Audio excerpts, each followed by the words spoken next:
Hello, my friends. How are you today? I've got OBS somewhat set up. We can have different views. I can have the modular. We can have a look at Insight. We can see what the PDF I'm going to look at today. And we have an overall view. Okay, so today what I want to do is I'm going to look at Alan Strange's, one of the patches from Alan Strange's book. So Alan Strange wrote a book for called Electronic Systems and Control and Systems Technique, something like that. And it was for the Buchla 100 series of modular synthesizers.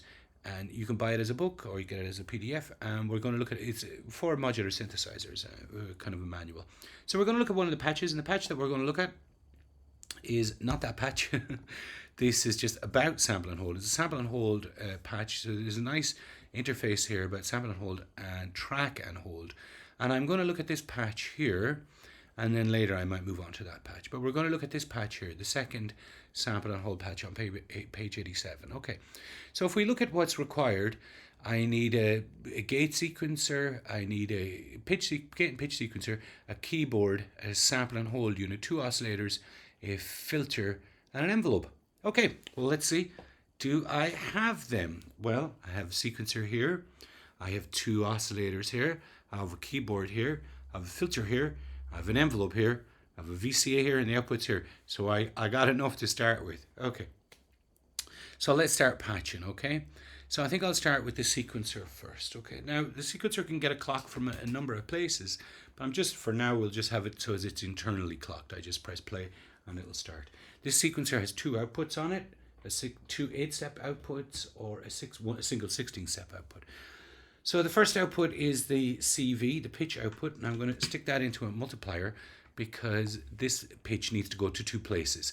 It needs to go to the oscillator, VCO1, and it also needs to go into the sample and hold.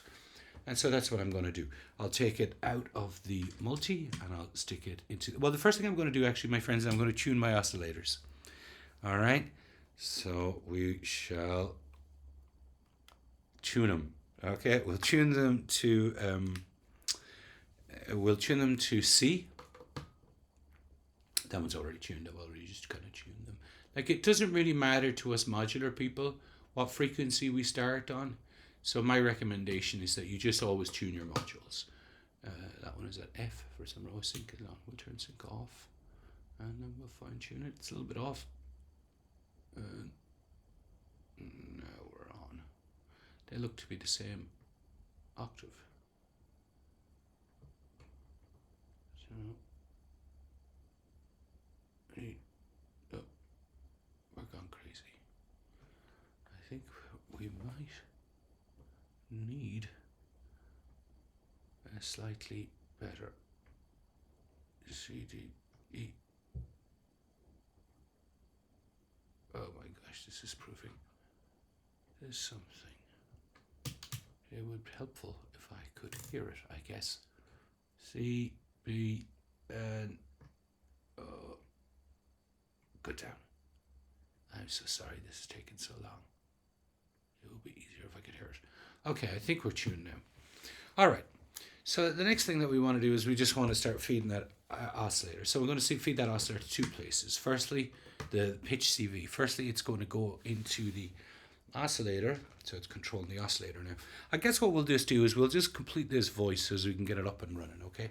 So we'll take the output of this oscillator, and if we can see on the schematic, it goes directly into a VCF. So we'll stick it into that VCF over here. We also need a gate output from here. So I'll take one of these lovely cables here. They here we go. They flash up, they light up. They're not very good for CV because they draw a little bit of pitch, but they're pretty cool looking on gates.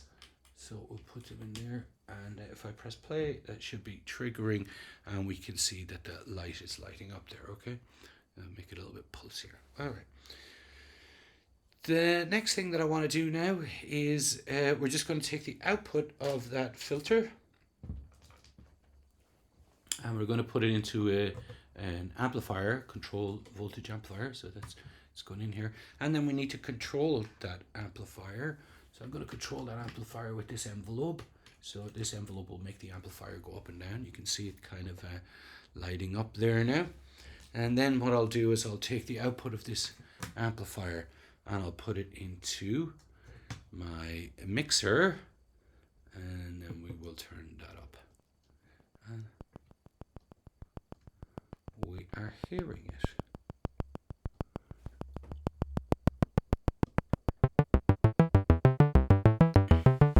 Okay, and we should also be able to see it on Insight, and we can.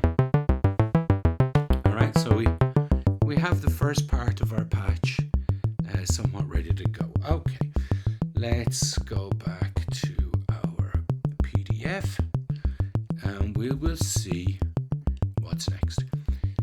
So next up is that part is working. It's going into the envelope. Yep. So the next up is the sample and hold section. So we can see that the keyboard is sending a trigger. The keyboard, so we can see that the voltage from the sequencer is also going down and it's going into the sample and hold. Okay, and then the keyboard is sending a gate to the sample and hold. So the keyboard is the thing that's actually triggering the sample and hold. Let's do that. So here is the pitch CV. It's coming into this multiplier here. It's coming in here to this multiplier. So what I'll try and do is I'll get that pitch CV out. We'll stick it in here into, this is a sample and hold circuit, so I'll stick it in here. By default, the white noise goes in here, but it's semi-normal, but if I stick something in there, that'll go in instead. So now it's this, the voltage that's going in here is the same voltage that I'm getting from the pitch sequencer. And on my keyboard here, I'll just go to the wider view, but on my keyboard here, from the output of my keyboard, I also have the gate out on one of those little flashy things. So I'll put that in here, all right, because I might want to send that trigger to multiple places. All right, I'll use the shortest cable. So now what's happening is that this sample and hold, we might be able to see it, you might be able to see it, I don't know, but every time I hit it, the keyboard, it's going to sample the voltage that's coming in, and it'll hold it. So we'll sample it and then it will hold it. And then what I'm going to do is I'm going to use the output from this, and I'm going to use that to control the second oscillator. So this is getting its pitch from the held voltage. Every time I hit the key, it's holding a voltage that's coming. Every time I hit the key, it's holding a voltage that's coming from the sequencer, and that's what's been used to control the second voltage. All right, so now what I need to do is I need to send this out. Now I don't have a filter for this, unfortunately. I don't have a second filter for this, so this one is just going to be going straight out. But what I might do is I might just put it in, you know, we'll give it a little bit of amplification. So we'll put it in here, and then I'll use the same keyboard voltage. So the same keyboard voltage is going to be used to control that second envelope there, and then this second envelope can be used to control. Is that a bit better? The second envelope can be used to control. This is an LPG, a low pass gate. So, and the reason I'm using that in this particular point of the patch is because I have no filter. And because I have no filter, the LPG might be able to give it a little bit of color, a little bit of, you know, there is a low pass on it. So I might be able to give it a little power. I do have other low passes that I could use, but this is just what I'm doing right now. We'll stick that in. Are we hearing it? Yeah, we can hear it. So I'll turn it up, okay?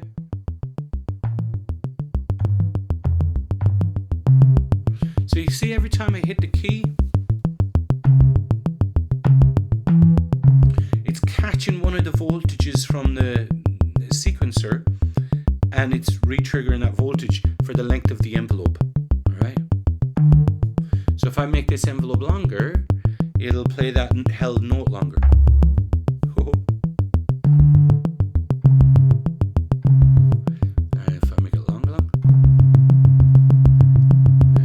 I could even do things like loop the last voltage.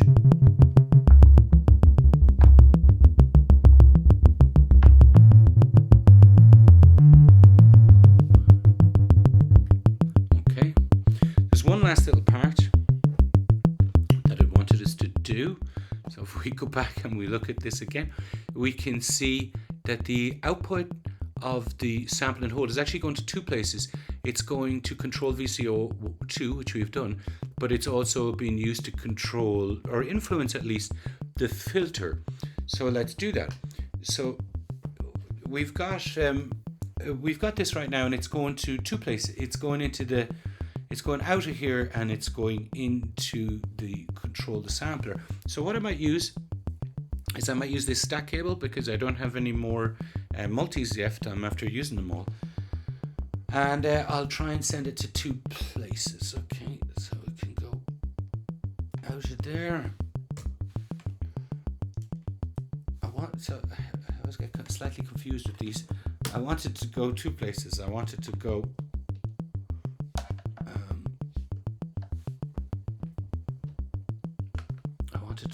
control that, and then I also I need a slightly longer cable. I needed to control this as well.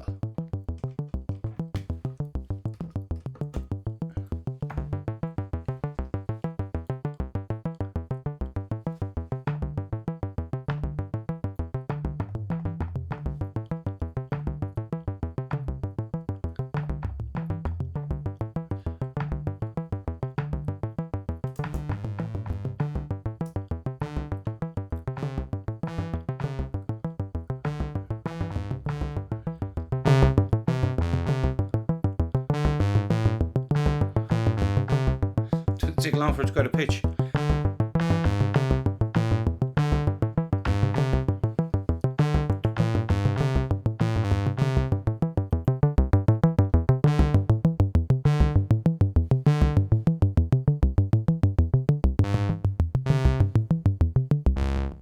Here's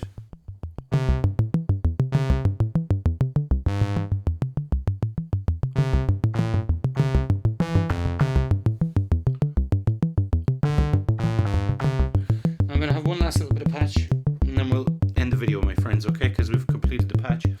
So I'm going to get the pitch CV out, which is this one here, and I'm going to use that to control some parameter on here, maybe the pulse width modulation, something like that.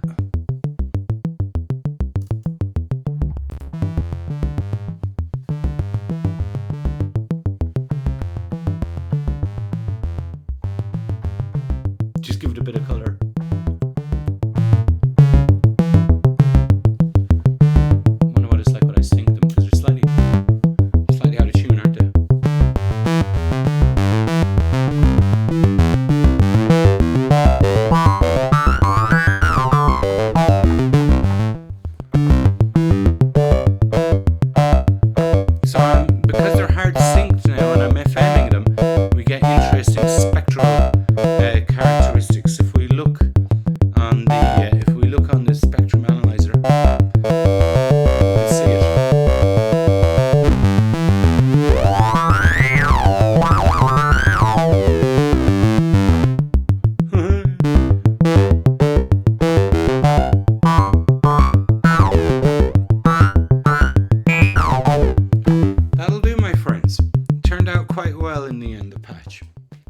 Okay, so this is the format that I came up with this morning for the OBS. This is reasonably repeatable.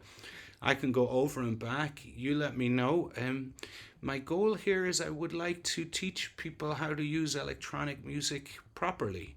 This equipment is fantastic. It's amazing, but I think that you know, like normal musicians and things like that. So that's basically what I do. I don't know if if there's an audience for that or not, but I love this kind of music. I love all instruments, and I happen to think that these are the greatest instrument ever made. There's maybe one other instrument that's possibly better, and that's the pipe organ. But you need a church. So like, if you're going to build a pipe organ, the first thing you need is an architect. So bar that, this is the master of all instruments, modular synthesizers, and I adore this format, this tiny little format. I have much bigger cases and lots of cases, but I really like the small format. It kind of helps focus my mind. So if you have any interest or you want to learn any patches or, ask me any questions, work away. I'm going to post these up. I have a bit of time because I'm off over the summer. I normally teach this kind of stuff, so I'm off over the summer. So I can post a couple of videos. So if there's any interest, let me know. Ask in the comments, and I'll see what I can do. Okay, my friends, that's it for this video. I'm going to stop this video. I have it all set up now on the MIDI keyboard switchers. All right, bye guys.